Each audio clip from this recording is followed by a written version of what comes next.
Olá, meu amigo e amiga, estamos de volta com mais um Portal do José, hoje num domingo em que aconteceram fatos muito interessantes e significativos que dizem respeito à figura do ex-presidente da República e algumas figuras que estão no seu entorno.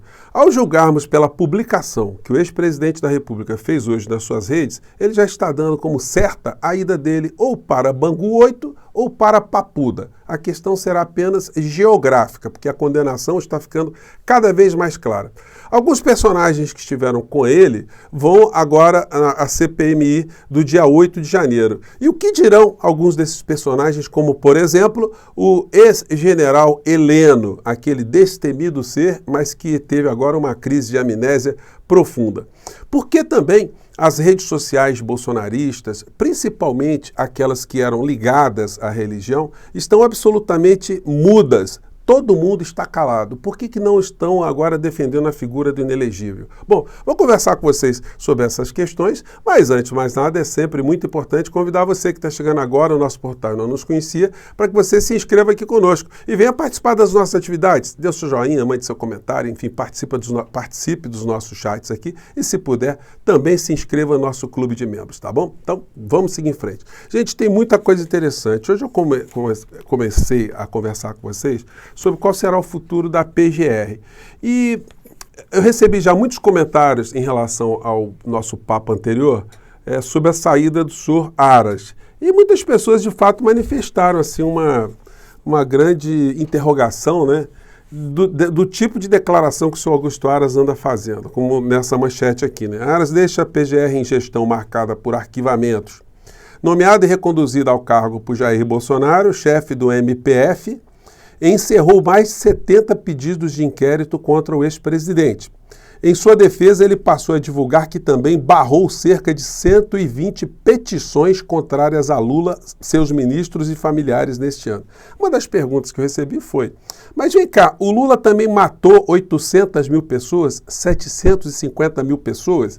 Qual é o grau de comparação, qual é a simetria que o senhor Augusto Aras faz entre um assassino e uma pessoa que pode estar envolvida numa questão administrativa? Porque é só disso que poderia se tratar algum tipo de peticionamento agora em relação ao governo Lula. Porque se fosse alguma coisa mais grave do que isso, todos nós já estaríamos sabendo. E sendo uma coisa grave, o senhor Augusto Aras arquivaria, ele embarreiraria, então, se ele está confessando que prevaricou num cargo alto da República Brasileira, no passado, escondendo mais de 750 mil mortos para baixo do tapete, junto com as suas famílias, o drama que nós vemos, agora ele está querendo fazer média, também ocultando problemas que estariam sendo colocados em relação ao governo Lula.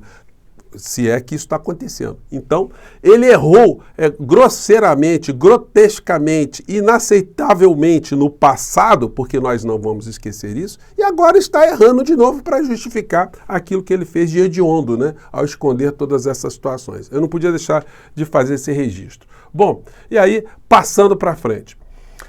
Bolsonaro fez uma publicação no Twitter hoje, com o seguinte texto: segundo a Veja, o ministro, ele está se referindo ao ministro Alexandre de Moraes, né? O ministro quer vincular o 8 de janeiro a Bolsonaro e condená-lo fazendo a seguinte pergunta aos réus, entre outras. Abre aspas. Você acredita nas afirmações do ex-presidente Jair Bolsonaro sobre a ocorrência de fraude nas urnas e nas eleições? Isso colaborou para sua ida a Brasília e a marcha até a Praça dos Três Poderes? O Bolsonaro está reagindo, ele acha que não se deve fazer esse tipo de pergunta. Aliás, não é necessário que se faça pergunta, porque nós todos sabemos que essas pessoas só foram para lá em função do comportamento ativo e passivo, omissivo da figura do ex-presidente da República. Ou simplesmente, o que se poderia perguntar? Amigo, você no dia 8 de janeiro estava em casa feliz da vida e resolveu sair de casa para quebrar os prédios do Supremo, do Senado, da Câmara e o Poder Executivo, só de brincadeira, só de sacanagem. O senhor não estava inspirado por nada, simplesmente o senhor escutou vozes do além e resolveu fazer isso? Obviamente que não foi isso. Então, quando o Bolsonaro publica isso, ele já está dando a dica, né, de que ele está muito preocupado com o contexto das coisas que estão acontecendo. Aliás, a maior parte dos réus que está presa e que estão respondendo a processo já devem ter falado muitas vezes que foram para Brasília justamente com base no discurso do ex-presidente da República, defender o Brasil contra o comunismo, defender Deus, defender a família, aquela história toda, né? Questionar o resultado das eleições. O que estavam fazendo essas pessoas? Estavam passeando ali? Elas não queriam uma ruptura institucional? Elas aceitaram a vitória de Lula? Então está muito claro, e esse tweet dele, tem mais um texto aqui, né, mas não vale nem a pena a gente destrinchar muito isso. Fato é que essa é uma preocupação que ele está demonstrando que todos os caminhos estão o conduzindo ou para Papuda ou para Colmeia. A questão agora é só o processo, né, processualística. Muitas pessoas ficam aflitas, né? Mas quando isso vai acontecer, gente? Agora teremos uma mudança na Procuradoria-Geral da República, como eu tenho salientado aqui com vocês. E vai ficar muito mais fácil ou menos difícil cobrar o novo Procurador-Geral da República, porque nós estaremos num outro contexto político. Então é outra coisa, é um outro ambiente, não tem mais as ameaças, nem os discursos histéricos tentando fazer com que a justiça fique paralisada e que os processos não andem, como aconteceu na época do senhor Augusto Aras. Então, o ex-presidente da República está muito preocupado, né? E aí tem uma coisa, né? Hoje está uma coluna aqui no Estado de São Paulo, que faltou aqui, de repente, uma análise, né? Que eu quero compartilhar aqui com vocês. O texto é esse aqui, mostrando que essa turma que invocava Deus, essa turma está toda calada, toda desaparecida. O texto é: ligação entre política e religião nas redes enfraqueceu em 2023. A identificação do conservadorismo político com a fé evangélica apoiou o bolsonarismo, mas arrefeceu após a vitória de Lula. Por que esse fenômeno se deu? A matéria não diz isso, né? Eles apenas registram que o assunto política está meio que sendo escanteado por esse universo religioso. É porque eles mentiram muito. Em sua grande maioria, eles fizeram falsas profecias. Eles colocaram um destino aqui do nosso país que seria cáustico se houvesse a derrota do inelegível, do maníaco do Planalto. Só que isso aconteceu, houve a derrota, não tivemos aqui no Brasil a instalação do comunismo, a vida do povo mais pobre está concretamente menos pior, vamos dizer assim, está menos difícil em função dos programas sociais e em função também da diminuição do custo da cesta básica, enfim, de alguns insumos, né, do nosso dia a dia, e as perspectivas estão melhorando. Tem uma matéria aqui, um documentário da BBC, que eu vou disponibilizar aqui para vocês. Eu não posso passar tudo, mas eu vou colocar só um trechinho aqui para a gente ver do que se trata, né? Ele tem o título de Profetas do Bolsonarismo, como a religião foi usada no dia 8 de janeiro. Vamos ver aqui se está conectado direitinho, gente, para passar esse trecho para vocês aqui. É muito interessante, tá? Vamos lá. E no evangélico, no plenário do Senado.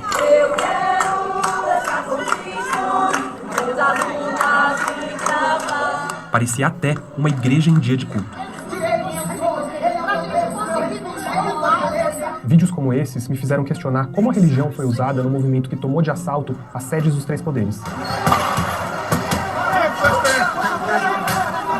Em busca de respostas, eu encontrei uma espécie de mundo paralelo nas redes sociais. Não é difícil achar ali pessoas que se apresentam como pastores e que misturam religião e política. Então eu quero que você deixe o seu like para que você receba o recado de Deus que eu tenho para você que mora num país chamado Brasil. Mas o que chamou minha atenção foi um grupo de pregadores que na maioria das vezes nem sequer tinha templo físico e usava as redes sociais para alcançar milhões, pregando uma guerra santa contra adversários políticos.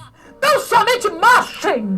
Marchem, marchem, marchem! Durante seu governo, Bolsonaro se aproximou bastante de líderes evangélicos influentes. Mas depois que ele perdeu a eleição, esse universo começou a apresentar fissuras. Enquanto alguns pastores de grandes igrejas disseram que torciam pelo sucesso do Lula, uma parte das lideranças evangélicas não quis recuar e engrossou o movimento que contestava o resultado da eleição.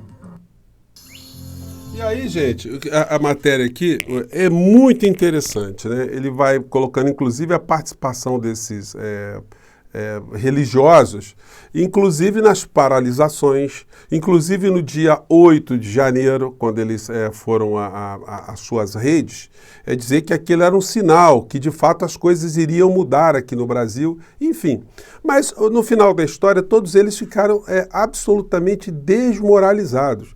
porque a pregação do pânico moral, do pânico vermelho, do pânico político, foi muito intensa. Então agora eles perderam completamente esse discurso, não tem como mais eles fazerem algum tipo de pregação para dizer que o escolhido, o Messias, é essa figura que vai terminar na cadeia. Como o próprio Messias, entre aspas, já está vislumbrando que irá para a cadeia, então todas as pessoas estão vendo, os crimes estão surgindo lentamente, as falsas crenças que essas pessoas tinham, para muitas delas estão ruindo, os castelos de areia estão sendo dissipados, e agora, com os processos criminais expondo uma série de situações, vai ficar mais complicado, né, para essa gente toda achar que o Bolsonaro estava livre de alguma coisa.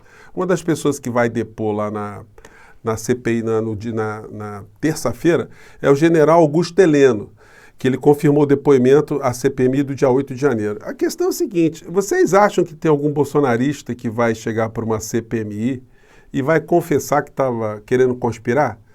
O discurso deles é o seguinte: não, o Bolsonaro sempre agiu dentro das 4 linhas da Constituição, porque na cabeça deles, dar o golpe contra o povo brasileiro estava previsto dentro da Constituição brasileira. O Heleno vai dizer lá, ele já deixou isso já nas entrelinhas, que ele acha que não teve tentativa de golpe, porque simplesmente o golpe não aconteceu. Se não aconteceu, para ele, não teve absolutamente nada. O que teve ali foi aquilo que a gente começou a dizer na abertura do nosso encontro aqui, né?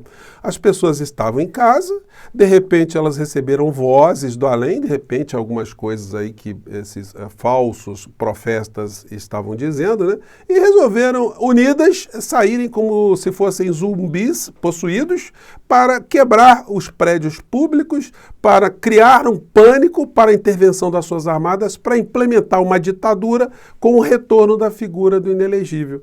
Essas situações, gente, estão cada vez mais documentadas nesses processos todos, e isso tudo, como eu disse para vocês, acarretará a ida da figura do ex-presidente da República para onde ele merece ir, que é uma cadeia, ou seja, Bangu 8 ou a Papuda. O lugar que for menos quente, né? Está muito quente ultimamente, provavelmente ele vai escolher um lugar que a temperatura não seja tão calorenta, né? Gente, eu fico por aqui. Muito obrigado por vocês estarem aqui no nosso Portal do José e vamos seguir em frente nas nossas considerações sobre tudo que está acontecendo no Brasil, tá bom? Um grande abraço, tchau!